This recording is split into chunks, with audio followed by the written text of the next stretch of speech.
The first time it happened, it was small enough that I almost talked myself out of calling it what it was. We were in the conference room with the glass wall that made every meeting feel like a display. My manager, Darren, stood near the whiteboard with a marker in his hand like a prop.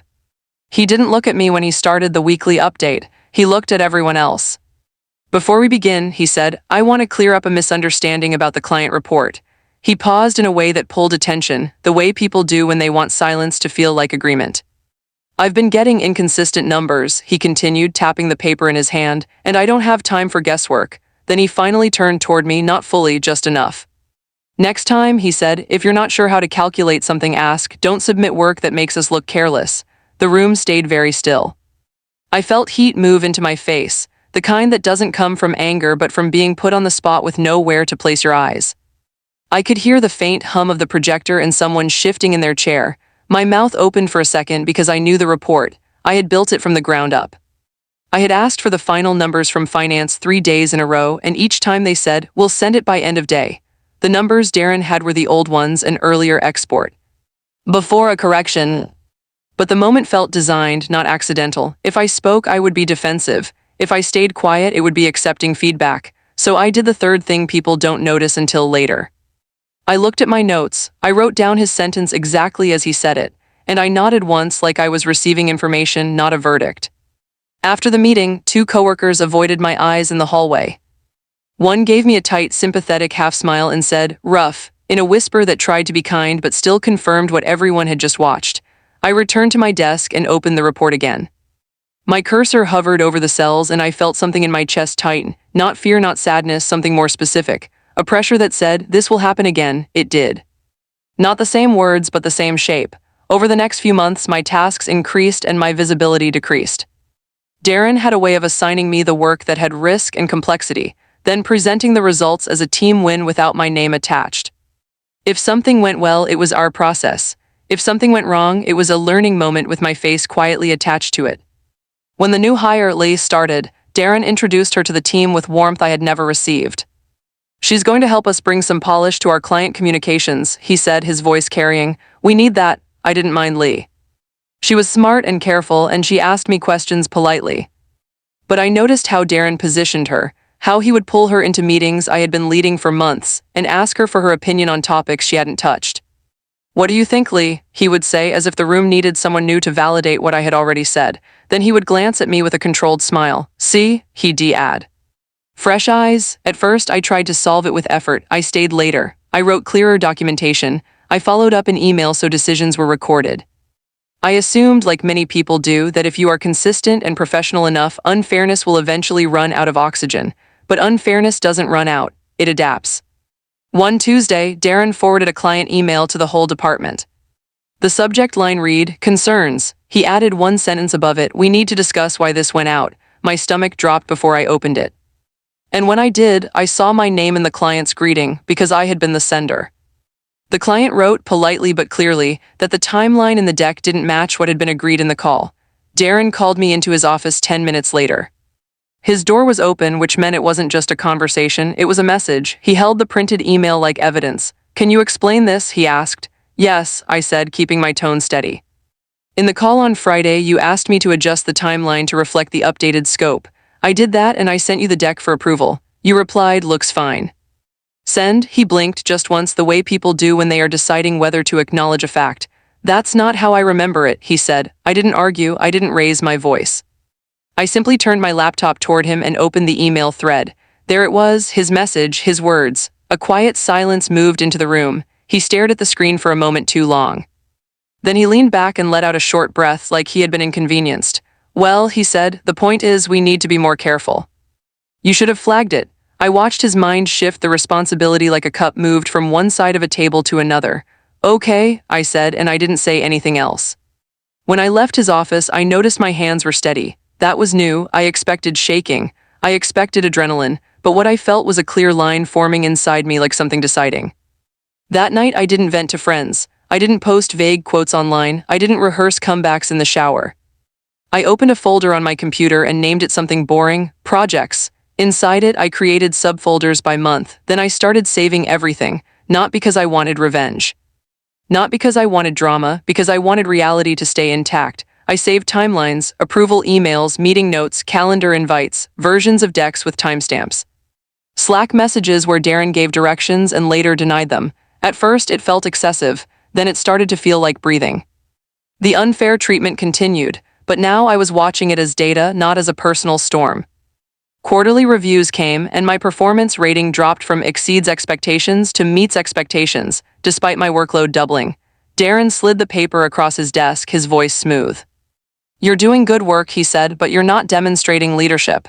I looked at the paper. The examples he listed were vague. Needs to be more proactive. Could improve collaboration. There were no measurable specifics. "I'd like to understand what that means in concrete terms," I said calmly. "Can you point to a project where leadership was missing?" He smiled in a way that didn't reach his eyes. "It's more a pattern," he said. "You can feel it." I wrote that down too. Not to quote him later in a confrontation, but because I wanted a record of how ungrounded it was. A few weeks after that review, something else happened that changed the story's direction in a way I didn't expect. I started getting headaches, not dramatic ones. Not the kind that send you to the emergency room, the kind that make your vision slightly tight at the edges and turn simple tasks into slow motion. At first, I blamed screens, then dehydration, then sleep, but the headaches began arriving like appointments. Late afternoon, 3 to 4 times a week, usually after a meeting with Darren. I went to my doctor on a Friday morning, sitting in a bright clinic room that smelled clean and neutral. She asked questions with the steady patience of someone who has learned how often people downplay their own lives. "How long has this been happening?" she asked. 3 months, I said. "Any major stressors?" she asked. I hesitated because I didn't want to make it sound like a complaint, but she wasn't asking for a story, she was asking for context.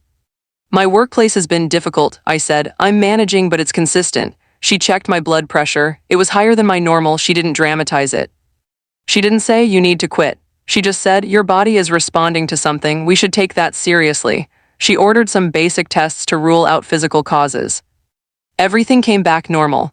Then she wrote a note recommending a temporary adjustment, fewer late meetings, regular breaks, and if possible, a reduction in workload for a short period. It wasn't a weapon, it was a document describing reality. I forwarded the note to HR with a brief message. "My doctor has recommended temporary adjustments. Can we discuss reasonable accommodations?" HR replied with a polite meeting invite. Darren found out within hours. He came to my desk and lowered his voice like he was doing me a favor. "HR tells me you're requesting accommodations," he said. "Yes," I replied. He gave a slow nod, then said the sentence that made everything clear. "You know how this looks, right?" I looked up at him. "It looks like a medical note," I said. He held my gaze for a moment, then walked away as if the conversation had ended on his terms. That week, Darren began excluding me from meetings I had always attended. He stopped copying me on client threads. He reassigned one of my major projects to Lee so you can rest. I didn't protest. I didn't chase him with arguments, I documented it, because now there were 2 tracks, my work record and my health record, and both were telling the same truth.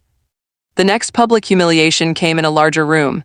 We had an all-hands meeting with senior leadership, the kind where people straighten their posture and choose their words carefully. Darren was presenting our team's quarterly performance. A slide appeared showing operational improvements. Under it were bullet points, process changes I had designed and implemented. He spoke as if he had built them. "We streamlined reporting," he said, "and created a system that reduced errors." Then he clicked to the next slide, areas to improve, and there on the screen was a graph showing a dip in one metric. He turned slightly, as if reluctantly. "This is an example of what happens when details get missed," he said. "We've had some inconsistency in execution. Some people are struggling to keep up with expectations." He didn't say my name, he didn't have to. Everyone knew the story he had been planting. My chest tightened, but my face stayed calm. I watched the room the way a person watches weather, observing, not begging it to change. After the meeting, a director named Mallory approached me near the coffee station. She didn't ask if I was okay, she didn't offer sympathy. She said quietly, "Do you have documentation?" I looked at her. She was the kind of leader who didn't fish for gossip. Her question was precise. "Yes," I said. She nodded once. "If you decide to raise this formally, do it with structure, not emotion, structure." That night I made a quiet decision, not to confront Darren in the hallway. Not to call him out in a meeting, not to expose him publicly. I decided to let process do what drama never can. I scheduled a consultation with an employment lawyer. Her name was Priya, and she spoke with calm clarity that made my own thoughts feel more organized. In her office, I laid out the timeline. I showed emails. I showed approval threads. I showed my performance reviews changing without evidence. I showed the HR accommodation request and the immediate shift in my duties. Priya didn't react with outrage. She didn't encourage revenge fantasies. She said, "This is strong documentation. What outcome do you want?" I thought about that question longer than I expected. "I want to work in a place where reality is respected," I said. "If that's not possible here, I want to leave cleanly. I don't want my reputation quietly damaged." Priya nodded. "Then we proceed in a way that protects you. We request records. We communicate through formal channels. We don't accuse. We ask for clarification and consistency. And we let their responses create the truth." That last sentence landed like a key turning. We sent a letter to HR requesting a copy of my performance evaluation criteria, documentation supporting the rating change, and a formal review of project attribution and communication patterns. Priya kept the language neutral, no insults, no emotional claims, just questions that required answers. HR replied quickly, suddenly attentive in a way they hadn't been before. They scheduled an investigation led by someone from outside our department, a process, a structure, exactly what Mallory had hinted at. Over the next few weeks, I attended interviews with a neutral investigator. I brought printed folders and a timeline. I didn't embellish. I didn't speculate. I didn't diagnose Darren's motives. I simply said, "Here is what happened. Here is the documentation. Here is the discrepancy between what was said and what the record shows." The investigator asked me, "Did you ever tell Darren directly that you felt singled out?" I answered honestly. "I tried early on," I said. He responded with vague feedback and increased scrutiny. After that, I focused on doing my work and documenting decisions. That was the truth, calm, plain. They interviewed others too. I didn't know what my coworkers would say. Some people avoid risk. Some people protect managers. Some people want to stay invisible. I kept doing my job as much as I was allowed. I took my breaks. I followed my doctor's plan. The headaches slowly eased when my days became less unpredictable. Then one afternoon, HR called me in for a meeting. The HR representative, Jenna, sat with a folder in front of her. The investigator was there too, and Mallory was present as a witness from leadership. Jenna spoke carefully. "We've completed our review," she said. "We found inconsistencies between assigned responsibilities and documented performance feedback. We also found that certain communications were presented publicly in ways that did not match the documented record." She paused. "In addition," she said, "we found that project contributions were not properly attributed in multiple instances." I felt my body go still, not from fear, but from a deep, quiet relief. Not because I wanted Darren punished, because reality had been named in a room with authority. Jenna continued, "We're taking corrective action." She didn't give details about Darren's consequences. HR rarely does, but she did say this: "Your performance review will be corrected and reissued based on documented criteria. Your role responsibilities will be restored or adjusted according to your preference. And we will ensure that client communications include proper attribution and approvals going forward." Mallory looked at me and said, "I'm sorry this happened in our environment." Her apology was simple. It didn't try to make me feel better, it simply acknowledged the breach. I nodded. "Thank you," I said. When I left the room, I didn't feel triumphant. I felt empty in a clean way, like a heavy coat finally taken off. 2 days later, Darren was removed from direct management of our team.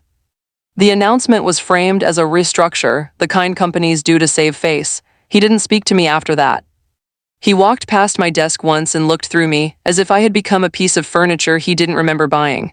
Lee approached me quietly and said, "I didn't realize what was happening." "I'm sorry," I believed her. She had been used as a prop the way I had been used as a scapegoat. "That doesn't make her guilty. It makes her another person in the same room." I told her it's okay. "Just stay aware." The corrected performance review arrived the following week. It included specific metrics, project outcomes, and written acknowledgement of my contributions. It restored what had been quietly taken, not my pride but my professional record. And that mattered more than people realize, because reputations aren't always destroyed in loud ways. Sometimes they're eroded with sentences that sound reasonable until you see the pattern. But even with the correction, something had changed in me. The process had worked. The truth had surfaced. My name had been cleared in the official way that counts in corporate systems, and still I didn't feel like staying, not because I was bitter. Because I had learned something. A place that allows a pattern to grow requires you to become a person who is always bracing. Even after correction, you carry that stance. And I didn't want to live that way, so I made another quiet decision. I began applying elsewhere quietly without announcing it. I updated my resume using the corrected review as a factual backbone. I asked Mallory for a reference, and she agreed without hesitation. In interviews, I didn't tell the story like a scandal. I didn't say my manager humiliated me. I said calmly, I value environments with clear accountability and documented decision-making. I've learned how important structure is. It was true. And it was enough. 3 months later, I received an offer from a company that asked different questions in the interview. Questions about collaboration, clarity, and how I built systems that supported teams. They didn't ask me to prove my worth with endurance. On my last day at the old job, I cleaned out my desk slowly. I threw away old sticky notes, outdated printouts, and the small objects that had become part of my daily survival routine. Then I opened the folder on my computer, the one named Projects. I didn't delete it out of spite. I didn't keep it like a trophy. I saved it to an external drive and put it away, like a document you hope you never need again but respect enough to preserve. Before I left, I walked to the glass conference room where the first public dismissal had happened. The room was empty, the chairs were pushed in neatly, the whiteboard was clean. I stood there for a moment and remembered how my face had felt hot, how my throat had wanted to speak, how my body had tried to decide between fighting and swallowing. And I remembered what I had done instead. I had stayed steady, not by pretending it didn't matter, not by performing superiority, by choosing structure over noise, by keeping records. By asking for process, by letting authority look at facts. It wasn't dramatic, it didn't create a viral moment. No one clapped, there was no scene, but my life got quieter in the best way. When I walked out of the building, the air outside felt ordinary. Cars moved, people talked on phones, someone laughed near the entrance. The world hadn't changed, I had. I got into my car, sat for a moment, and felt something settle in my chest, a calm that wasn't forced and wasn't fragile. Not the calm of someone who never gets hurt. The calm of someone who learned that dignity doesn't require an audience, it requires a decision, and I had already made mine.